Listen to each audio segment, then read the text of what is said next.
ini ngebikin cesiumnya jadi ada yang kemakan sama anak itu. Tuh. Scientists have warned that it may be between 30 and 50 years before all traces of contamination are gone. Gila gak lu? Zat radioaktif lo itu lo. Dibawanya pakai kresek doang. Kita bahas kecelakaan nuklir lagi. Seingat gua baru sekali kan ya kita bahas ginian ya. Yang di Tokaimura, Jepang. Yang korbannya jadi manusia paling radioaktif. Nah sekarang gue mau bahas kecelakaan nuklir lagi, tapi kali ini kejadiannya tuh di Brazil, tepatnya di kota Goiânia. Tapi kejadian yang di Goiânia ini tuh gak disebabkan sama kecelakaan kerja atau kebocoran zat ya. Ini tuh penyebabnya karena ada yang nyuri alat radioaktif, yang endingnya ngebikin satu kota pada kena efeknya. Kelakuan. Tapi gimana ceritanya sih sampai alat seberbahaya itu bisa dicuri dan kenapa efeknya bisa sejauh itu? Ya udah kalau gitu, langsung aja kita bahas Goiânia Accident, kecelakaan nuklir paling parah di Brazil di Learning by Googling. Oke, jadi insiden ini terjadi di kota Goiânia, ibu kota negara bagian Goiás di Brazil, yang sumbernya berasal dari salah satu bekas institusi radioterapi swasta terbengkalai di sana. Kalau menurut Unilet, di tahun 1985, IGR, The Instituto Goiano de Radioterapia, mereka tuh mindahin lokasi mereka dari Goiânia ke kota lain, karena mereka nemu tempat yang lebih cocok lah. Nah, waktu mereka pindah, barang-barang dan peralatan yang ada di Goiânia tuh banyak yang ditinggal gitu aja, nggak diberesin dan nggak ikutan dibawa. Padahal peralatan medis buat radioterapi itu kan termasuk berbahaya ya, ada bahan radioaktifnya. Tapi ini ya udah ditinggal aja udah. Oh iya, buat yang mungkin belum tahu, jadi biasanya radioterapi itu digunain ke pasien pengidap kanker. Buat ngurangin atau ngebunuh sel-sel kankernya supaya nggak nyebar. Jadi caranya pasiennya tuh dipaparin radiasi dari energi radioaktif dalam jumlah tertentu. Yang kalau kebanyakan malah membahayakan nyawa tuh. Makanya yang ngopret alat ini tuh harus ahlinya, nggak bisa sembarangan. How did a radiotherapy machine come to be left unguarded in the ruins of this radiology clinic? Nah, waktu IGR pindah lokasi, peralatannya kan tadi kan banyak yang ditinggal gitu aja ya. Termasuk alat berbentuk kapsul yang terbuat dari timah dan baja yang ada kaca iridiumnya. Yang di dalamnya ternyata berisi 93 gram cesium-137 atau cesium klorida yang sangat radioaktif. Itu alat seberbahaya itu ditinggal aja udah di situ, terbengkalai aja udah. Nah, kalau menurut World Atlas sebenarnya di bulan Mei 1987, 2 tahun setelah IGR pindah, salah satu pemilik institutnya, Carlos Figueiredo, dia tuh sempat balik ke bekas lokasi yang ada di Goiânia buat ngambilin alat-alat yang ketinggalan. Terutama kapsul cesium yang berbahaya tadi. Cuma terus waktu dia mau masuk, Figueiredo tuh ditahan sama polisi atas suruhan dari Institute of Insurance for Civil Servants. Dari pihak asuransi yang biasa disebut IPASGO. Iya, jadi walaupun dia nih salah satu pemilik IGR, tapi tetap dia nggak dibolehin masuk ke bangunannya waktu itu. Kenapa nggak boleh?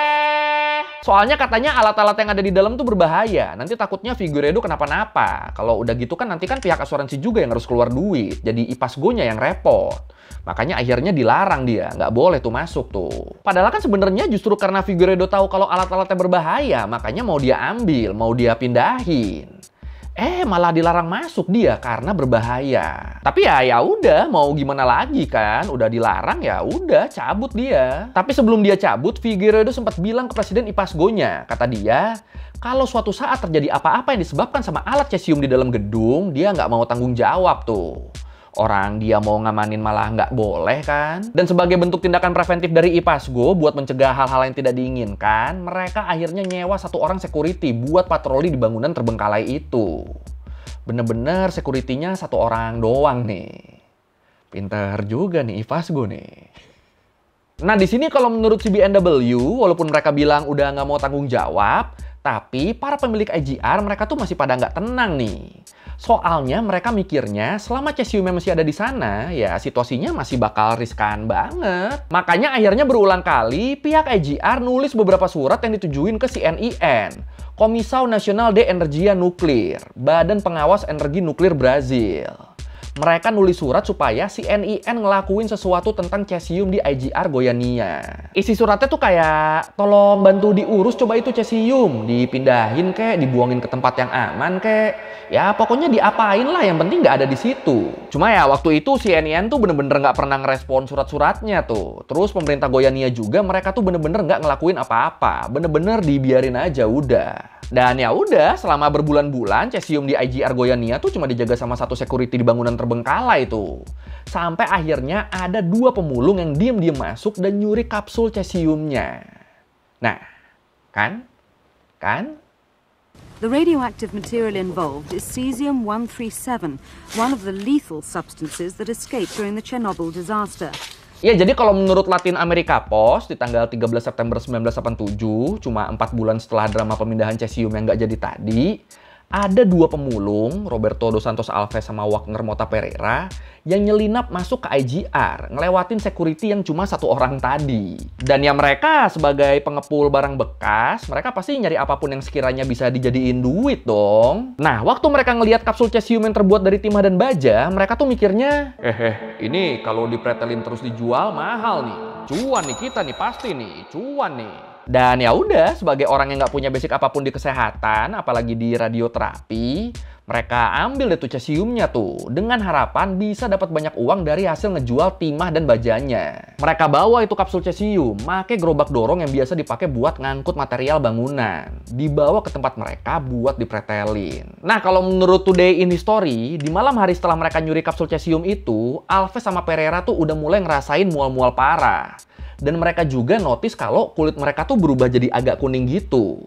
Tapi mereka nggak tahu tuh kenapa bisa gitu. Mereka nggak tahu kalau itu sebenarnya adalah efek radiasi dari sinar gamma. Tapi walaupun udah mual-mual kulit kuning segala macem, tetap bodo amat mereka. Besoknya mereka nyoba meretelin kapsul timah dan baja di kapsul cesiumnya. Tapi belum berhasil kebuka aja, itu Pereira udah pusing, muntah sama diare akut tuh. Terus tangan kiri Pereira juga tuh jadi bengkak banget, kelihatan kayak pakai sarung tinju gitu, padahal itu tangan asli. Dan akhirnya gara-gara ini stop dulu Pereira, cabut dulu dia ke dokter. Nah, waktu diperiksa ke dokter, beberapa jari dia tuh ternyata tuh udah rusak dan harus diamputasi. Cuma waktu itu dokternya juga tuh nggak ngeh kalau itu akibat radiasi. Dibilangnya tuh malah, ini gara-gara keracunan makanan nih. Sampai harus diamputasi segala macem, tapi udah alasannya gitu doang, gara-gara keracunan makanan doang. Agak-agak juga nih dokternya nih. Di sisi lain, Alves yang ditinggal ke dokter, yang masih kesusahan buat meretelin kapsulnya, pas lagi nyoba-nyoba, dia ngeliat cahaya biru di dalam kaca iridium. Nah, karena penasaran, dipecahin itu sama dia kaca iridiumnya. Terus dari dalamnya, dia langsung ngeluarin kapsul yang isinya serbuk warna biru yang bercahaya. Yang nggak lain itu adalah cesium. Gila gak tuh, cesium dikeluarin pakai tangan kosong loh. Aduh. Disebut sebenarnya dari awal dia meretelin itu, jari sama tangan Alves tuh sebenarnya rasanya tuh udah panas banget, kayak kebakar. Tapi dia nggak peduli tuh, tetap dilanjut sama dia. Nah, waktu kapsul birunya udah dikeluarin, Alves tuh pengen tahu, ini nih sebenarnya apa sih? Awalnya dia kira bubuk yang ada di situ tuh kayak semacam bahan peledak gitu. Makanya dia coba nyalain pakai api, tapi nggak ada reaksi apa-apa. Nah, karena dia anggap nggak guna, diapa-apain nggak ada reaksinya, akhirnya dia bawa tuh bubuk biru itu ke toko rongsokan buat dijual. Dan endingnya, 5 hari dari dia ngambil kapsul cesium itu, tangan Alves ikutan harus diamputasi juga tuh. Jadi kalau Pereira tuh jarinya yang diamputasi, kalau Alves tangannya. Ya soalnya Alves kan terpapar lebih lama kan, dan lebih banyak juga. Apalagi dia megang langsung tuh kapsul birunya sebelum dijual. Jadi ya wajar kalau efeknya di dia lebih dahsyat, lebih kacau. Tapi ya intinya emang udah apes aja lah itu berdua lah. Tapi terus masalah nggak berakhir di sini ya. Masalah sebenarnya tuh justru baru dimulai di toko barang bekas yang ngebeli bubuk biru itu. Aduh, nyebar nih. Aduh. A lead cylinder from the machine was stolen and sold to local scrap metal dealer Alves Ferreira. He unwittingly smashed the lead casing, exposing the radioactive material inside. Kalau menurut Sim Euro, pemilik toko barang bekas yang ngebeli bubuk birunya tuh namanya Devair Alves Ferreira. Dia ngebeli bubuk biru cesium dengan niat buat dijadiin cincin, buat dikasih ke istrinya. Ngide abis nih. Nah, bubuk cesium biru itu kan dikapsulin lagi ya, ada cangkangnya lagi. Nah, itu cangkangnya tuh dibuka sama 2 pegawainya Ferreira. Terus isi bubuk birunya itu dikeluarin. Dan karena warnanya bagus kan, sparkling gitu, akhirnya Ferreira jadi pengen nunjukin bubuk itu ke keluarga dan teman-teman dekatnya. Salah satunya adalah ke adeknya yang ngebawa anak perempuannya yang masih umur 6 tahun. Berarti ini ponakannya Ferreira nih jatuhnya nih. Nah, ponakannya ini, dia nih mainin bubuk cesiumnya dengan cara dipakein ke badannya dan bajunya, biar kayak ada glitter-glitternya gitu.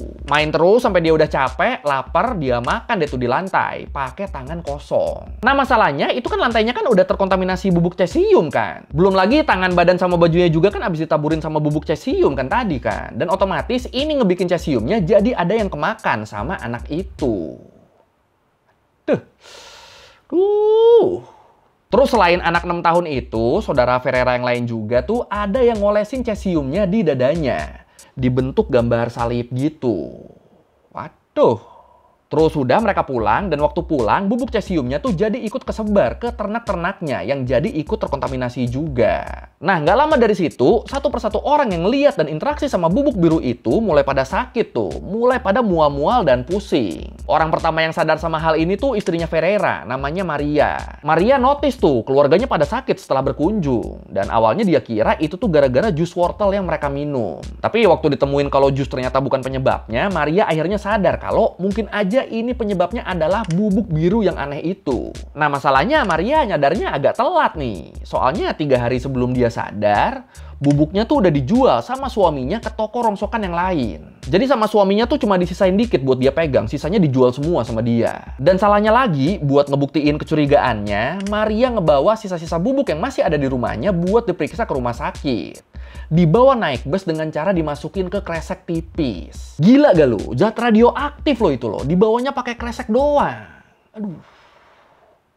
Itu selama perjalanan ada berapa orang yang udah terpapar ya?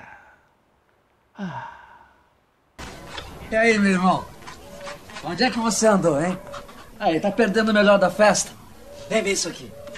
Duvido que aí nas suas pescarias você tenha visto uma coisa parecida com essa aqui. Ó, aqui, ó, garoto, ó. Leva um pouco do céu. Nah, kalau menurut Institute of Physics, waktu udah di rumah sakit, dokter rumah sakit tuh langsung hubungin fisikawan buat nentuin sifat bubuk itu. Buat nyari tahu ini tuh bubuk apa sebenarnya. Fisikawan yang dipanggil, terus dia minjem skintilometer dari CNIN buat meriksa, dan ternyata pas dicek, alat ukurnya tuh langsung nunjukin batas maksimal, yang artinya fluktuasi intensitasnya tuh tinggi banget. Tapi tetap awalnya dikiranya skintilometernya nih yang rusak nih. Makanya fisikawan tadi balik lagi ke CNIN buat minjem yang baru. Tapi pas dicek pakai alat yang baru pun hasilnya sama aja tuh, tetap maksimal tuh. Dan gilanya nih, waktu nungguin si fisikawan balik ke rumah sakit, dokter di rumah sakit tuh malah sempet manggil pemadam kebakaran buat ngebantu ngebuang bubuk biru itu ke sungai. Tapi untungnya ini keburu ketahuan sama si fisikawan, makanya langsung dilarang tuh sama dia tuh. Tapi dokternya juga aneh sih, kenapa malah dibuang ke sungai coba? Itu kan malah yang harusnya yang dons paling atas tuh malah itu harusnya kan?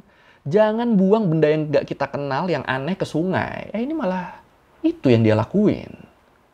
Apa ya mikirnya ya dokternya ya? Akhirnya nggak jadi dibuang, tetap barangnya di rumah sakit sampai akhirnya diketahui kalau itu adalah cesium. Jadi ya kebayang kan kalau tadi sempat kebuang ke sungai kan? Ada. Tapi masalahnya walaupun nggak jadi dibuang ke sungai, tapi ternyata cesium ini tuh udah nyebar loh. Soalnya kalau menurut International Atomic Energy Agency disebut, waktu nyampe rumah sakit, 90% zat radioaktif yang ada di bubuk yang dibawa Maria tuh udah pada hilang. Ada yang hilang berceceran di jalan, di bis, sampai ke bawah angin. Jadi udah nyebar tuh ke seluruh kota tuh. Stres sendiri gue sumpah dengernya. Aduh.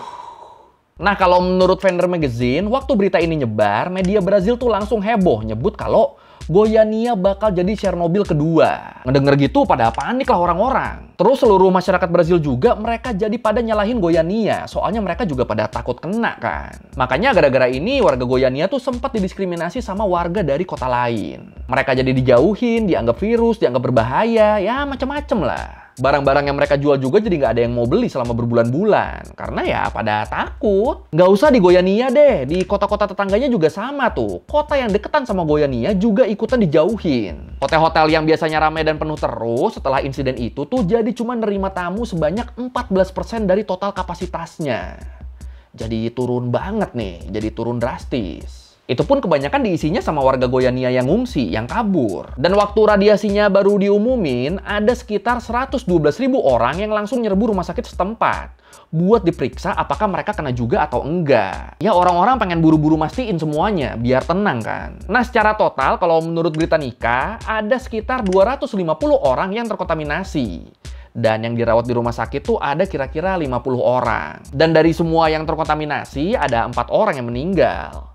2 pegawainya Ferreira, terus Maria, sama anak 6 tahun tadi. Ya buat yang anak sih gimana nggak meninggal ya, diolesin sebadan-badan kan. Tapi yang miris juga tuh proses meninggalnya si anak ini sih. Jadi setelah diperiksa, anak ini tuh langsung diisolasi di kamar rumah sakit, sendirian. Dia stay di sana sendirian sampai akhirnya meninggal sebulan kemudian dalam keadaan sendirian. Dan waktu dimakamin, jasadnya tuh dimasukin ke peti mati yang terbuat dari timah gitu yang terus ditutup lagi pakai beton. Dan ini sampai segininya soalnya orang-orang sekitar tuh pada khawatir terkontaminasi kalau nggak digituin. Aduh, kasihan ya. Until a few weeks ago, life in Goiânia was like that of any other city in Brazil. The atmosphere was relaxed and happy. Things in general were good.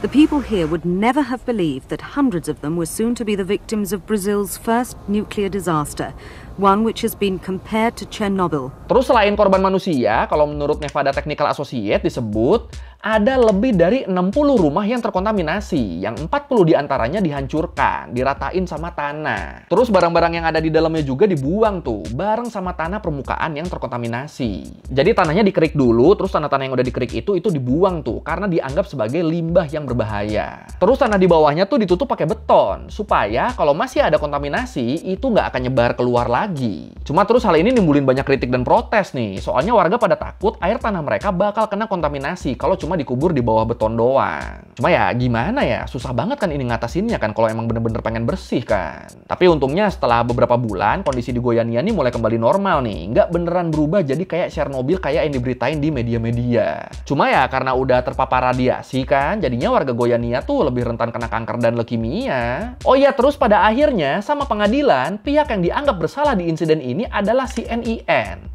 Karena dianggap nggak melakukan tindakan yang diperlukan untuk mencegah terjadinya kecelakaan. Soalnya ya tadi kan, CNEN kan nggak pernah ngerespon surat-surat dari IGR kan. Mereka juga nggak pernah mantau alat radioaktif yang ada.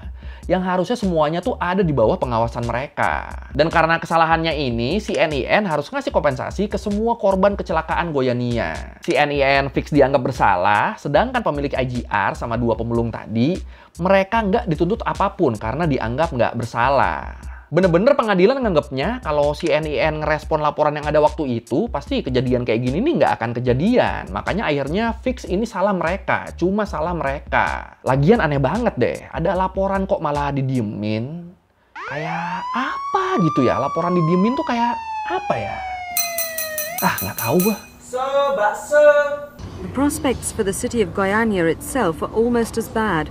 Scientists have warned that it may be between 30 and 50 years before all traces of contamination are gone. The psychological fallout has already caused problems for the city's business with neighboring states. Oke, sekian Learn Mingguin kali ini tentang Goiânia Accident, kecelakaan nuklir paling parah di Brazil. Ini kalau kita ingat-ingat kejadiannya emang bikin agak-agak gregetan sih ya. Kayak nyebarnya tuh apa ya? Ya kan kalau biasa kan kecelakaan, udah kan emang parah kan. Kalau ini tuh ya kayak adegan film aja gitu loh, kayak dibawa ke sini, dibawa ke sini, dibawa ke sini, pelan-pelan nyebar deh tuh. Aduh, sayang banget ya. Si NIN sih tuh nggak pernah nanggepin surat tuh. Ya kalau lu mau revisi kayak gue udah salah, atau lu mau nanya, atau lu mau nambahin yang nggak ada di video, bisa tulis di komen, kita diskusi kayak biasa. Sekali lagi, thank you, dan jangan lupa like, comment, subscribe. Bye.